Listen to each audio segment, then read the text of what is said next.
everyone. Welcome to Sustainably U Podcast, your home for creating sustainability as an individual, business, and society. To thrive as an ecosystem, my name is Simi. We have Philip and Viva with us as usual. And today we'll be taking circular economy to the next level. We will be discussing how viable it is or how possible it is to create a circular economy and what it entails, where we are currently, and how much work has to go into creating circular economy. So let's recap a little bit what we discussed in the last episode. So we talked a little bit about the difference between circular economy and zero waste, in that zero waste is something that can be done by anybody at any point of time, and circular economy is something that will take a lot of effort from a lot of different entities for us to reach. So it's a more long-term goal, right? That's what we spoke about. Well, I think both of these are a journey and a destination. So eventually we want to have zero waste as a destination, but it's a process. It's a journey of getting there. And the same thing for a circular economy. So it's a destination and a process of recycling, reusing, reducing. Coming up with innovations and processes and strategies to design out any sort of waste is the primary thought behind circular economy. It also means that as a company, we start from right at the beginning of the product itself, the life. So that's what we spoke about the last time. Yes, and we ended with plasma gasification, which is a technology that is going to help us get rid of all the waste that we cannot at this point. And that leads me to the topic of waste, because that is an important part of circular economy that we need to make use of. We need to be able to decompose in a way that is natural and sustainable. So we will talk about how the developed countries over the last 10 years have been exporting all of their waste that they cannot recycle to developing nations like China, Malaysia, Indonesia, Vietnam, and so on. In 2017, China actually they said no, they would not be receiving any more plastic waste or recycling, because the way it was coming in, it was coming in like trash, right? It was not separated, it was not really recycling, it was just the waste that they were getting rid of, out of sight, kind of out of mind. So after China said that they would not be accepting any of this waste, all of the other countries, the pressure on all of the other countries increased so much. Most of them ended up burning, incinerating, which actually releases more harmful gases in the air. And that is something that we need to really look at. And what these countries eventually realize is that they cannot do this. They cannot do the out of sight, out of mind thing. They cannot keep exporting their waste. And that's why we have now reached a point where governments are taking seriously the fact that they need to expand their recycling capabilities. They need to invest in innovations that kind of help them do that, which is really great. But what I am of the opinion still is that we're still not at a stage where it has developed fully, because there are still entities that have not taken responsibility of the waste that they're generating. Right. So it's not an ideal situation yet. So we still have a journey to go. Yes, we have a long way to go. But I am of the opinion that any waste that we create, whether that's consumers, companies, I'm sure are already being taxed on the amount of waste they create. We don't know how much yet. It might be different for every country. But consumers also there should be a cost to it that is visible and that you can track.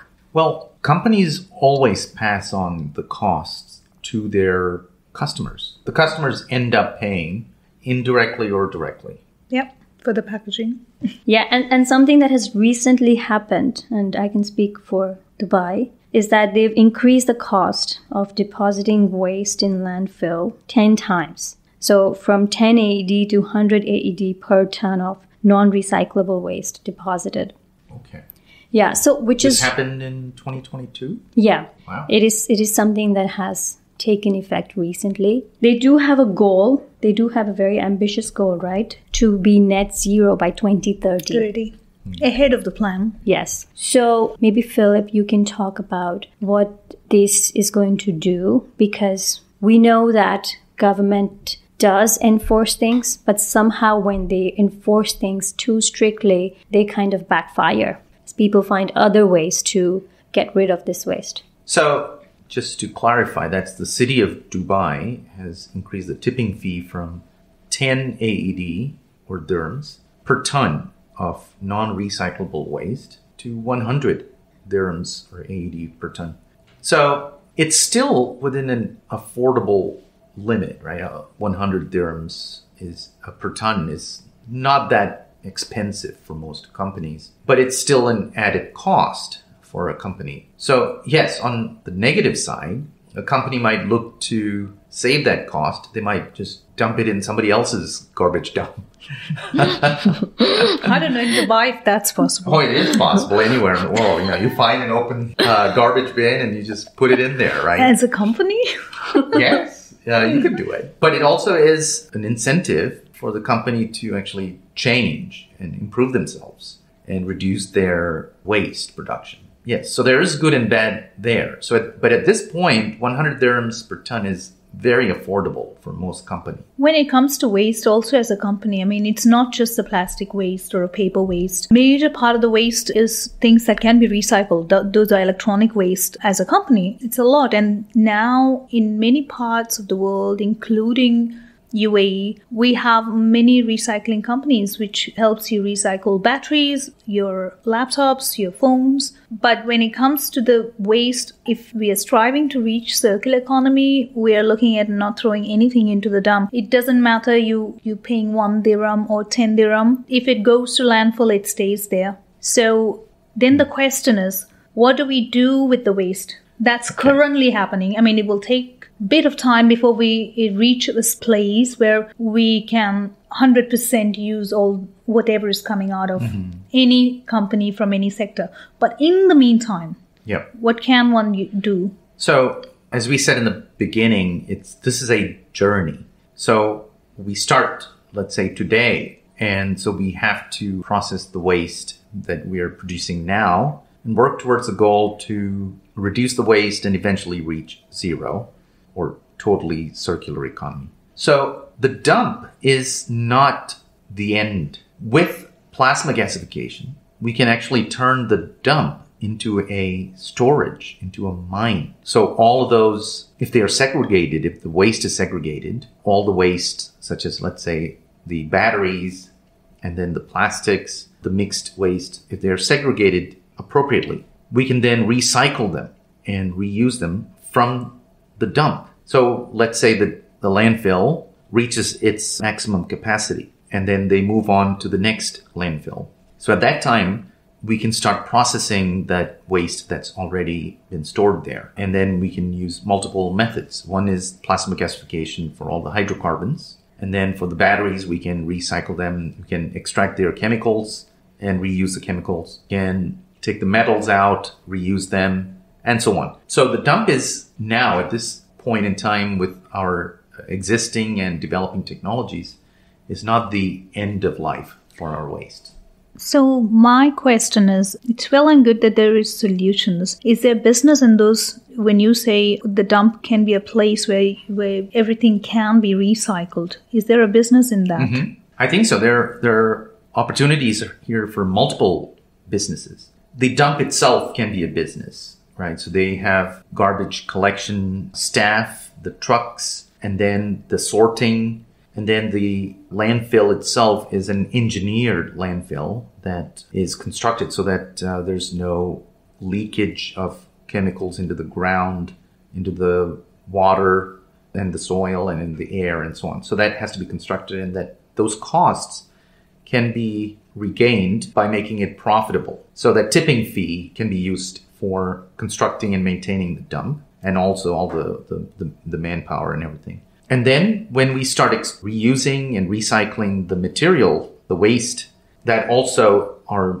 opportunities for multiple companies. There could be companies that processes the batteries, for example, lithium. So lithium could be extracted by a lithium extracting company, whereas let's say the sulfur and the lead could be done by the same or other companies. The plastic could be extracted and reused by another company. The metals, the gold, could be extracted by another company, and so on. So there are opportunities. So where's the gold? I like to extract that. Yes, the gold is in our electronics. It's in the circuit boards and it's in the microchip. So you're saying the opportunity is where you segregate these waste and then you either are you selling it to these different companies who then use it as a raw material to create something else, or are you doing it yourself? Because then it's a multi-channel. The capacity is huge before you even start making anything out of it. Yeah. Money-wise, I'm saying monetary benefit. So we want an ecosystem. So this has to be a win-win for all the stakeholders. So I think an ecosystem has to be created, and hopefully organically it'll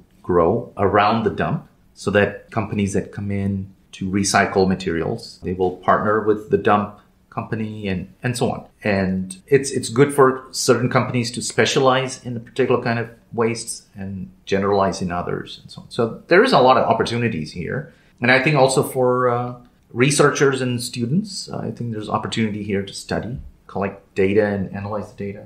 So I see all kinds of opportunities here. Shall we talk about, the landfill exists everywhere, and we know that is an opportunity for us to make more raw material without extracting more. Mm-hmm. But what can companies do now to make sure that we are not creating more waste? We are actually changing the way we're doing business, the way we are producing, the way we're manufacturing, and making it more sustainable. That's a multi-level endeavor as a company, especially as a big corporation. As a small business or a company that's starting as new or a year old, it probably is much easy. But somebody who's already a supply chain, let's say Carrefour, or a huge corporation, let's say a phone company, then it seeps into every department they're working in. Then that would mean that there needs to be a more structured approach to not just creating the end product, whatever they're building, a phone or software service or a product itself, a tangible product, but it also means that different departments also has to be accountable on how they are sustainable, and not just environmentally, but socially. And all this should also be viable on an economic side of things. So as you mentioned, it is design thinking, right? And so we want to promote design and sustainable design in our activities for a corporation, from the top and from the bottom at every level. So the workers, as well as the executives and the management, they all need to be involved in redesigning their work and their processes to be more sustainable. Yeah. So that's what we, as a podcast and a show, we would like to promote, that kind of thinking, that every person takes up their responsibility to be sustainable. Can we define ESG and other concepts like triple bottom line? So these are some frameworks that companies can adopt to try and become more sustainable, not just looking at the bottom line, which is the profits. So ESG stands for environmental, social, and governance. These are a set of standards for a company's operations that socially conscious investors use to screen potential investments. Environmental criteria consider how a company performs as a steward of nature. Social criteria examine how it manages relationships with employees, suppliers, customers, and the communities where it operates. Governance deals with a company's leadership, executive pay, audits, internal controls, and shareholder rights. Can I ask you where you got that definition? Investopedia. Oh, that's a great site. Now, I want to probe a bit more into the definition. When you say governance, so you're talking about internal governance. Internal governance. The governance of any company.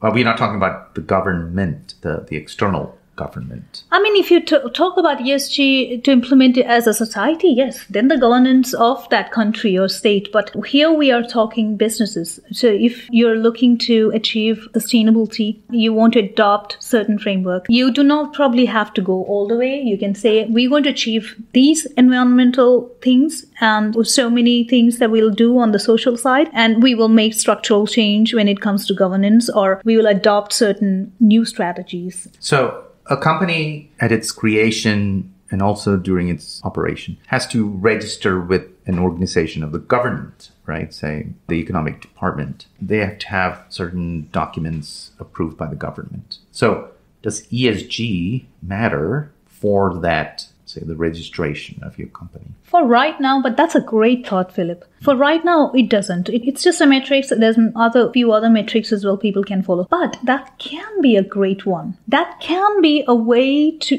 going forward for the government. When we were talking about how government can structure it out to make sure people follow, this can be it, right? When a company right at the beginning, when they have to go and get their trade license in place, they need to show certain pointers or certain Well, things. at this point, when you're creating, you're not existing yet. So you're going to show your great goals. place. Yeah. Okay. But in the second year of operation, you have to renew your license. You kind of have to show them what you've done, right? How you grade yourself. So I think there probably need to be an audit. Now, what happens when we have to pay tax? Government is not always, as when we pay VAT or as a company, is not always regulating. It is regulated. It is supposed to self-regulate. Your company is supposed to keep track of it. But at any point, an audit can happen. And that's when you need to show that, okay, this is what we've been paying every month. And there needs to be some paperwork. And that can very well be done when it comes to how sustainable or environmental, social sustainability a company is having. That they can create a certain parameter that they need to follow and they need to keep track of. Okay. So then they have to create certain reports at the end of the year when they're renewing their licenses. Oh, well, what a great thought. All right. Devil's advocate here. My inner devil is coming out. Isn't this going to increase costs for the company? They have to now assign staff to do this, take time out of their regular work to do this audit. So is that not going to increase costs to the customer? No, it also depends. When we talk about sustainability, when we are talking, as in you, me, Vibha, we are talking about sustainability, we are also looking at a huge opportunity, which is part of it. Because if you look at the current way most or all companies work, is very linear. Mm-hmm. So that means where it's going down into the dump, that's a huge opportunity, right? Mm-hmm. So at this point, what is interesting is that the way companies are trying to, these frameworks that we talked about, which is ESG, that would be a way for a company to align both. One is the bottom line, which is the profits, with sustainability goals, which will actually help them increase those profits. Okay. So right now, companies are aware that there is a change in the consumer mindset. They need to keep up with that change. And there are certain goals that they can follow under the environmental and sustainability goals that will help them achieve that bigger financial gain. So you're saying that it does cost the company, but they'll recover the cost. They'll get more leaner, meaner, more efficient. Absolutely. Just to expand on what Vibha said, one of the factors about sustainability, when we talk about circular economy, it is also economic sustainability. So when we talk about economic sustainability, we are talking as a company, they need to be economically sustainable. So no, if we go out and pay for creating extra reports over years, but it's not coming out of anywhere, then there's a gap there with regards to economic sustainability. So that's one of the huge factors when you talk about sustainability. You're not only talking about environmental sustainability, but also creating financial viability out of environmental sustainability. So if you're phasing out plastic, let's say you make pasta, just a small example, and you probably are creating a vending machine, you're phasing out the plastic, that cost is gone. So now there's a vending machine. Now, are you going to put it, the vending machine, is it the retailers who's going to put it? So you're just carrying the pasta in big bags and giving it to the vendors and they have a vending machine. Now, that's where the innovation part comes from. So when you talk about business becoming sustainable, and we were talking about the cost attached to it, if we have to create a certain parameters that the government has to approve of, and then now we are also talking about employing people. Going back to the very beginning, when you're talking about sustainability, you're not only sustainable as a governance, or you're trying to make sure that we are socially sustainable, but the biggest part is environmental sustainability, and that part of the sustainability is where business is, where innovation is, where money is. So that's what we need to work on. So we're not working on towards creating a new report that we can now submit to what we're working on as businesses. When we implement certain frameworks, there should be more than just frameworks to tick box. Some tick boxes are not the point. The point is, where are we bringing in innovation that So we're not just creating more paperwork, printing more paper, and we are actually trying to streamline the process. We can, hopefully these are digital. So it should not be, my point is, it should not be just strategies. It should not be a checklist. It needs to be a process that has to be created. Yeah, where it is implemented and it's not just living on paper for the sake of government. So it's your whole worldview, your mindset. Exactly. Because as soon as you talk about CSR, now you're only talking about how a lot of people work as, let's go to Barari and put some... So Barari is for people who do not live in the UAE, is a green space. It's a green heaven in UAE where as a company can plant trees and you can tick box your CSR. Now, I planted 100 or 10,000 trees in this place. And a lot of company do that. There's initiatives like Give a Tree or... Is it the Golf Tree? Yes, there are initiatives like that.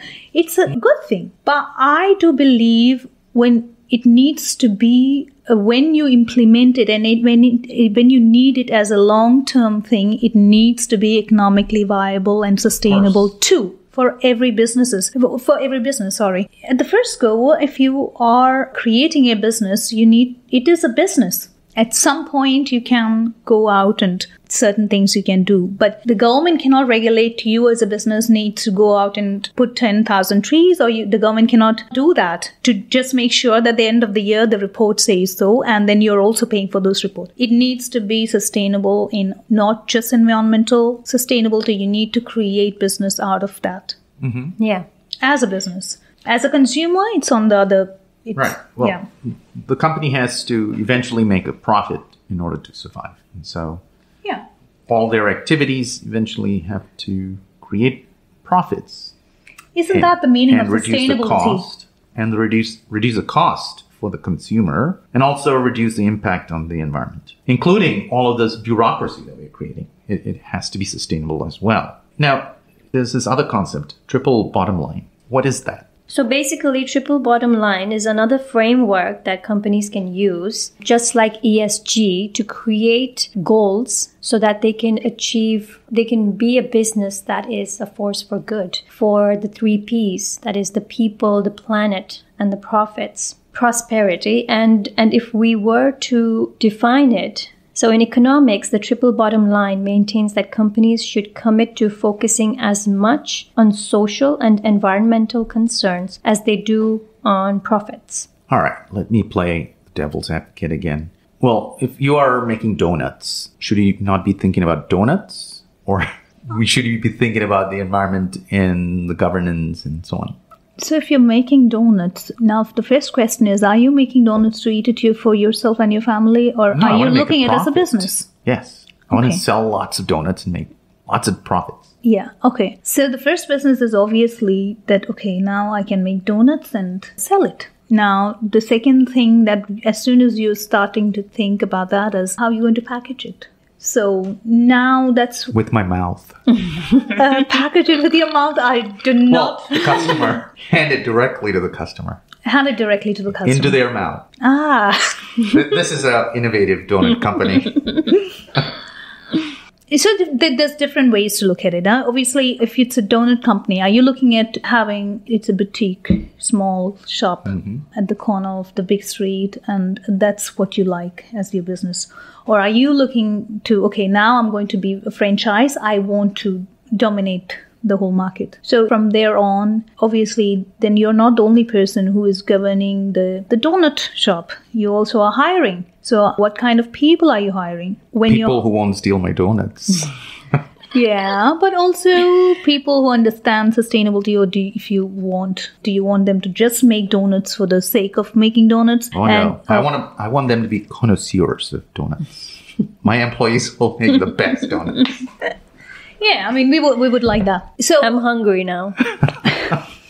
One of the things, obviously, that as soon as you think about donuts is also what the ingredients that's going into it. Yeah, and the packaging, you're right. And the packaging. And the energy cost. The energy cost. Cooking. Yes. The transportation of the ingredients to my shop, and then the waste. How it's reaching the customer. Are people approaching to your doorstep, to your shop, or are you delivering it through other companies? Or are you delivering it your own? So that's all the way that you can trace things. Now, from a marketing perspective, that's also where you need to think, how am I going to place my donuts in the market?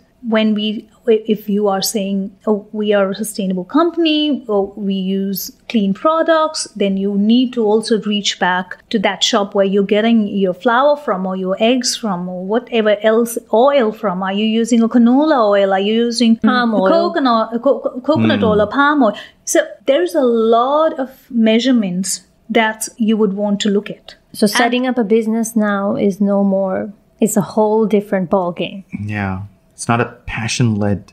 It sounds so clinical. Too many calculations. I don't think so. I think it's becoming conscious. I would feel, for me, it just comes organic, and I phase out the things that doesn't sit well with my consciousness. So obviously it has to be about you growing your consciousness, or are you conscious enough? And then there are also people who are not. So for them, then there needs to be the checklist to tell them till it becomes a part of their DNA. Well, I don't know. Maybe, Philip, you would disagree with that analysis. I think everyone should be sustainable, and we should follow the zero waste circular economy journey. Yeah, so if you're creating a business, obviously you want to be very responsible to the environment, to society, and to your customers. Yeah, so my point there was about, also it is part of your donut story, that the donut lord doesn't have to go and plant trees. The donut lord just needs to be mindful and conscious how he or she is running her business.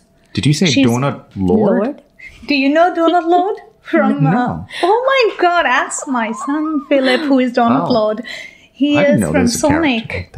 Sonic the Hedgehog. Oh, a Sonic character. Of course, everybody should know Donut Sonic. Lord is so famous. And Philip loves Donut Lord. Nice. So, we learn something new every day. Yes. I know. How come you don't know? I would Sonic, say, okay, why Vibha doesn't? But you should. You have 3 boys.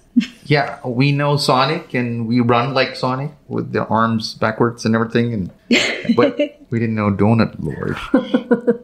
So coming back to circular economy, obviously the circularity of it, you not like what we said about offsetting, creating trouble and now trying to fix it is a bit too late by planting trees. You need to fix it, especially if you are a new company. You need to set it up in a conscious way. If it's not easy for you as a business, then that's exactly where there's a lot of consultation, and that's a new stream of business now. There's a lot of sustainability consultants who have deep dive understanding of different frameworks and different ways to go through things. Okay. Yeah, sorry. So if you're just a mom or a pop or a mom or pop or a mom and pop who's trying to start a business, how does that person or the mom and pop find out about all of this?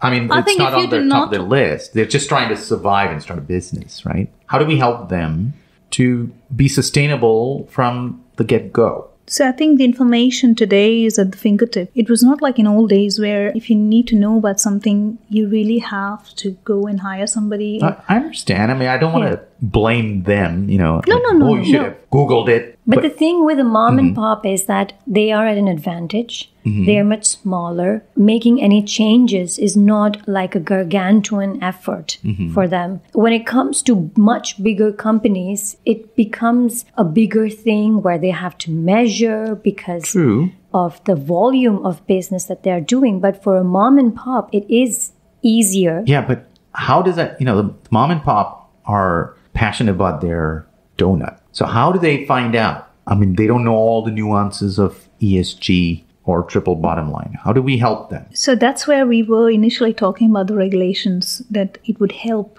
if there are certain regulations that's set in place to bring people up to date on what's happening or what should be happening to create a circular economy. There needs to be certain people involved in it who understand the concept, and they bring the knowledge to people, especially as a new business. Any business, when they become a business, they need to go and register it. They need a trade license, small or big. So when they get a trade license, that's a great place for government to come in to say, to be sustainable, there are these things that you need to So that's where we started it, right? About the checklist. So, and then we went on saying, so what do we do for the next year? Not only that, I mean, we already see so many small businesses coming up focused on sustainability. Ingredients that they're using are much cleaner because there's so much consciousness about what we're eating now as well. And once you have these communities also already existing in any cities, they can exchange information, they can learn from each other. That is something also that needs to happen as well. Because I do believe, like, if anybody start business, they cannot start business in isolation, can they? There needs to be a certain amount of research that should go into, unless they are starting to just, you know. What if they're broke and they don't have time to do research? Then you just start selling the donuts. That's it. That's already sustainable. They're not looking at packaging, nothing. They just probably would be having a stand and selling out donuts, making it small time, and then that's that. Yeah, because there's nothing wrong with. Right. Yeah. So, well, I think that's why we exist as a podcast. We want to help mom and pops who want to sell their donuts or whatever. So we want to help give you information on how you can be sustainable. Now, when your expertise, Philip, is also energy. When we talk about circular economy, obviously, especially in the urban cities that we live in, there's a lot of waste in terms of energy. Where are we with regards to sustainable energy? Even if it's, let's say, whatever we're currently having a petroleum-based energy system in most of the part of the world, or at least in the part of the world that we live in, where are we going? Where are we right now? And what is it required to be sustainable? Well, the ideal case would be nuclear fusion. And then we would have plenty of energy that doesn't pollute or doesn't damage the environment, hopefully. But fusion is the future. We don't know when it will be available to us. So we are on this journey towards achieving, let's say, free and clean energy for everybody. So presently we have a petroleum-based energy source. So we are dependent on that for various reasons, but we can gradually bring in other sustainable energy sources. And so I think in the near term, nuclear fission is a very good source. And then solar is a good, if done right, it does have plus and minuses. Why do you say so, if done right? Well, again, solar is not for everybody and not for every application. It's very effective for certain How about small houses and communities and stuff who probably want to have a self-sustained energy system? Is that possible? Is that a cheap way of being installed? Like, if I have a house, my own house, does it make sense for me to invest in a solar panel so my home can sustain its energy on an everyday basis, at least part of it, and then the part of it is coming from DEVA or whichever governmental or whichever country you live in? That's a very good question, but it's very complicated. And I would put the responsibility for doing the calculations on the homeowner or the home renter, because in some cases it might be more environmentally sustainable to just buy your electricity from the provider, because the provider, let's say in Dubai, the Dubai Electric and Water Authority, they are sourcing the electricity from solar, from thermal plants, from nuclear. It might actually be a clean source of energy on the whole. So it might be better for that consumer to just buy it directly off the local utility company. But in some situations, it's better for the consumer to have their own power. Maybe it's for reliability's sake, if they have frequent power outs or if the grid is not reliable. So for reliability's sake, it's better to have your own power source, and solar is a good source for that. So when it comes to sustainability,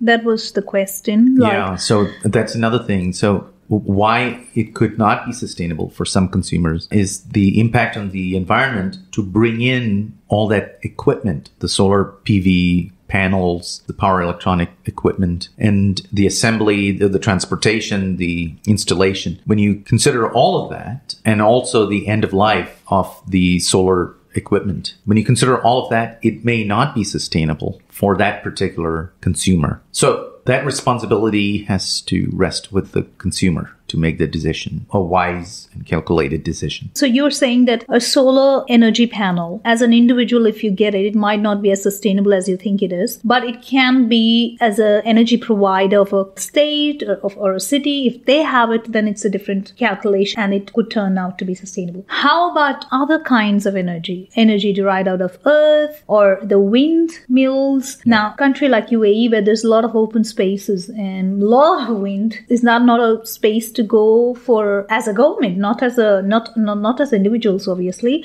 to bring these together and create the form of more sustainable energy, or you kind of bring all these different factors in solar. So I would not advise a utility company or a government to put all their eggs in one basket. I would suggest multiple types of baskets and multiple eggs. So in the UAE, wind is not very viable in most of the locations. Unfortunately, there are wind corridors in the UAE, and there wind is very efficient and effective. So they can exploit those wind corridors. There are other problems with that. The terrain might not be favorable, or it might be too distant, and so you need a power grid to bring that energy back to the city, and so on. So all of those considerations have to be considered. So do you mean that, like, if we have few wind turbines, it's not a sustainable way of, not just deriving the energy, deriving is one,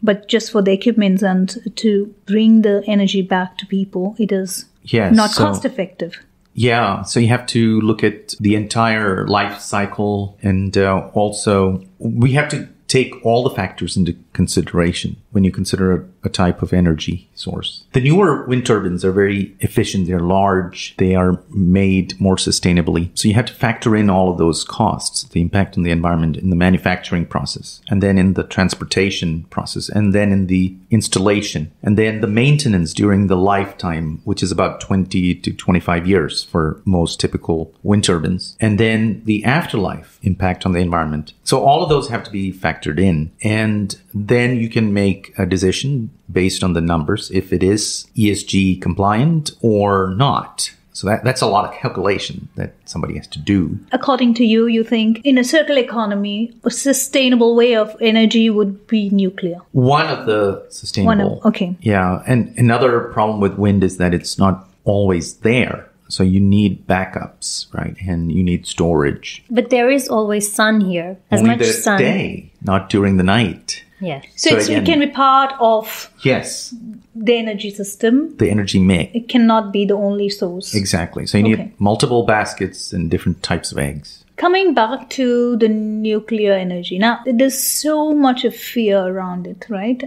You hear some of the biggest cases in the history, in the near history, has been around nuclear. Yeah. So people are so kind of, cities or governments and people in general are scared of, when you say nuclear, you almost think, oh my God, now that country has some power. They're just scared of in every which way. So what do you think about that? Right. So the UAE, for example, has made the decision several years ago to go for nuclear energy, one of which is to reduce the impact on the environment from petroleum and natural gas, and to also preserve it for the future. And then they have to factor in their location, the geopolitical location, and the geopolitical aspects. There are threats, external and internal, to the nuclear power plant. So you need increased security. You need to secure your supply chain as well for the nuclear fuel from the beginning to the end, from how you source the fuel to what you do with it after it's used. So the UAE had to consider all of these aspects. And then they made the wise decision to go forward with nuclear energy. And also they signed on to non-proliferation treaty with the UN, and also to use it for peaceful purposes, like most countries did who have developed their own nuclear energy systems. Now, most people are afraid of nuclear because of the accidents in the past, such as Chernobyl, Fukushima. The radiation effects. Yeah, and 3 Mile Island in the U.S. And then they're worried about radiation leakage from the plant, and also the big one, which is what to do with the spent nuclear fuel. So we do have solutions for all of this, fortunately. And also we have to consider the ingenuity of humans. We are continually developing new technologies and we are progressing, and we also are very optimistic about the future that we are getting better in terms of technology. So the present nuclear reactors are generation 3 and generation 4. So those are much safer in terms of if something goes wrong, and also on how to prevent any nuclear leakage during its operation or if something goes wrong. So they're very, very safe. And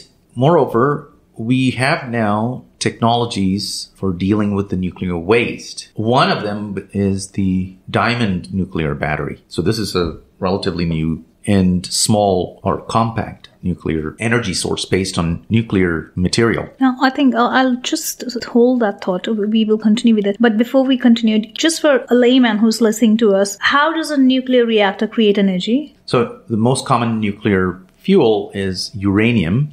And uranium is packaged in the form of pellets, which are about 2.5 centimeters to an inch long and 0.5 inch or 1.5 centimeters in diameter. And they use hundreds of these. And then the nuclear reaction is initiated by prodding them with a neutron. And so they start producing heat through nuclear fission. That heat is captured through heat exchangers and then passed on to water, which turns into steam, and then the steam runs a steam turbine, which turns a generator, an electric generator, and then we get electricity. So after many months of use, the nuclear material is used up and then has to be replaced. So it goes through that replacement process. You shut it down and then you replace the nuclear fuel. And that's why you need more than one reactor at a time, so that when one is shut down, the others carry on producing energy. So that's the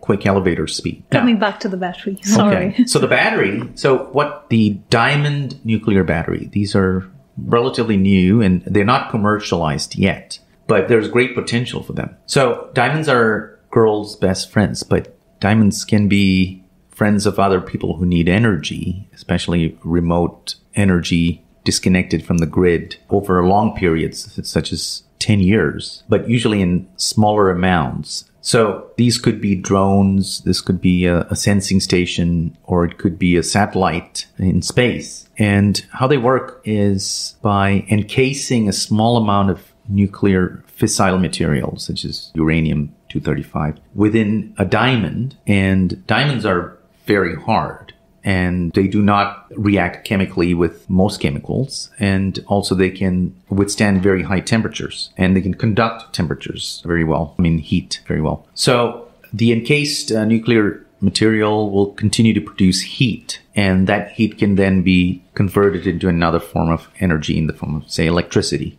And they continue to do so for many years. Now, this is one form of reusing waste nuclear fuel. There are many others, and we need also new technologies to be developed. And then if you absolutely want to get rid of all nuclear waste, we can, instead of storing them in a hole in the ground or a hole in the side of the mountain, we can actually irradiate them with lasers, high-powered lasers, and that's called laser transmutation. So whereby we turn radioactive materials into neutralized material by blasting them with lasers. How about the scare people have about if there is natural calamity and something happens with the radiator, escape of radiation and the effect of that? So generation 3, generation 4, and 5 reactors, they have inherent safety mechanisms that prevent leakage in the event of a natural disaster or a damage to the structure, the nuclear plant. So they're much safer, unlike the Generation 2 reactor, which was Fukushima, as well as 3 Mile Island and Chernobyl. Yeah, I think that's great news. One doesn't have to stick to one source of energy. It can be multiple, and it can be different depending on what part of the world you are and what's available to you. We did not mention geothermal. Geothermal energy has a lot of potential. Very little of it has been tapped. Iceland is the world's leader in using geothermal energy. And in fact, almost all of their energy comes from geothermal, but there's potential all over the world, even in the UAE, for using geothermal. Geothermal energy can be used for supplying heat or for dumping heat. You can dump heat from your building into the ground for air conditioning purposes. So there's tremendous potential for developing geothermal. That sounds awesome, especially that we live in a country which can get super hot in the summer. And you can literally make the difference out when you're walking between the buildings or in an open space. And then we have these technologies to tap into and work towards the future. Okay, so that was about energy, and it's amazing news when we are talking about transitioning into circular economy, that there's so many options that a country can look into, businesses can look into to make their own and whatever works. Speaking of businesses, SMRs, small modular reactors. These are small nuclear reactors that are about the size of a car, maybe a large car, maybe a limousine. So SMRs are hot items now. They are being developed all over the world. And so they are quite safe, and they can run for 10 or 15 or even 20 years at a time. So you mean with like very minimal maintenance. So you mean like places like a data center and stuff can have these sort of energy where they do need energy throughout 24/7, and it needs to be constant. So instead of having it from whatever source, they can have. But what is the lifeline of these sort of energy source? Yeah, they can last from 10 to 20 years, depending on the design. Okay. And so they can be rolled in on a truck, assembled in place, and turned on. And they just need very minimal periodic maintenance and monitoring. And they just keep running till they run out. And then a new one can be rolled in to replace the older ones. And usually they are used in tandem with one other, or 2 or 3 or more, so that you can maintain and so on. I mean, you can maintain one while the others are running, so that there's what we call redundancy. We'll soon see SMRs being applied all over the place, on ships, trains, maybe a mall, a hospital, a data center. So this is, again, decentralization of nuclear energy. That's a very remarkable and exciting technology. Now, when we're talking about technology and talking about energy, let's quickly touch on transportation. So one of the biggest emissions when we talk about is transportation, be it aircrafts, cars, ships. What kind of innovation is this? So one of the things that we really been hearing and has been growing in the recent past has been electrical cars, especially one kind of electrical car, Tesla. Is that a viable future for transportation to tap into electrical cars? So is it sustainable right now? Can it be sustainable in the future? What happens? So as far as I understand, that the electrical cars has a battery life. Once the battery life ends, it reaches the end of its life. What happens to that battery? Okay, to answer that question, there are very few companies, and there are a few, which is a good sign, but there are too few at the moment. We need to see more of lithium battery recyclers. So we need to see more of these companies who will take old lithium batteries, extract the lithium, and recycle and reprocess them into new batteries. And that can be done over hundreds of cycles. But we need to see more of those companies. But lithium is a very difficult to get commodity. It's in very short supply. So it is not a very renewable source. It's not. It's limited. And they are present in not very geopolitically favorable locations. And so we need to source lithium to make it more easily available. Fortunately, there are places that we can find lithium, like in the sea, in the water, in the seawater. There's small, traces, but in large quantities of lithium. And we can extract them, again, with minimal negative impact on the environment. But it can be done. So coming back to the transportation, we obviously are running short of time.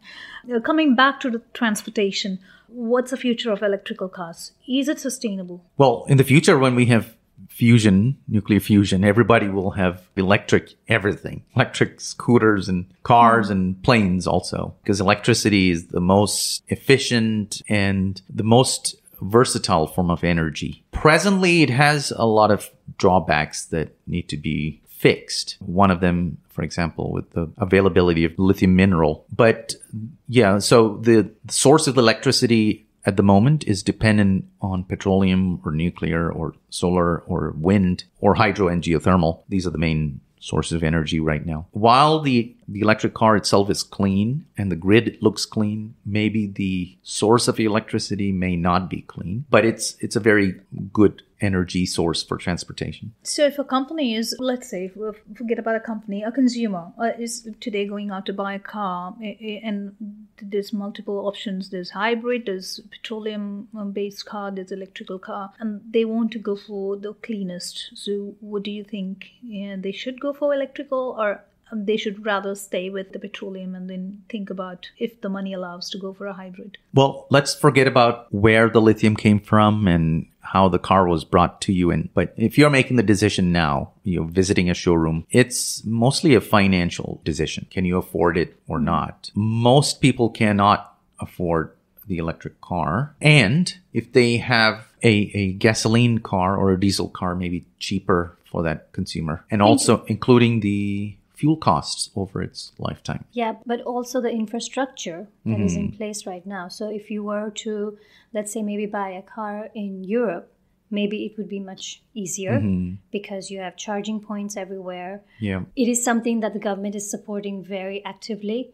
The people are supporting very actively, and so you have that. But if you look at the UAE, you don't have infrastructure. I mean, even some of the cars. We do. In every mall there is. No. So the thing is that when you actually own the car, unless you have, like a villa where you have your own charging point, you will not be able to get that regular charging. The other option is going to the malls. And what happens with the malls is that sometimes even the plugs that you get are different for different manufacturers. So you won't even find a point that you can use for your car because your brand is different from what the mall is providing. So there's actually a lot of gaps in terms of the support that this industry needs to grow in this market. Yeah. So the UAE has some ways to go before it becomes more widespread. I was thinking other way around.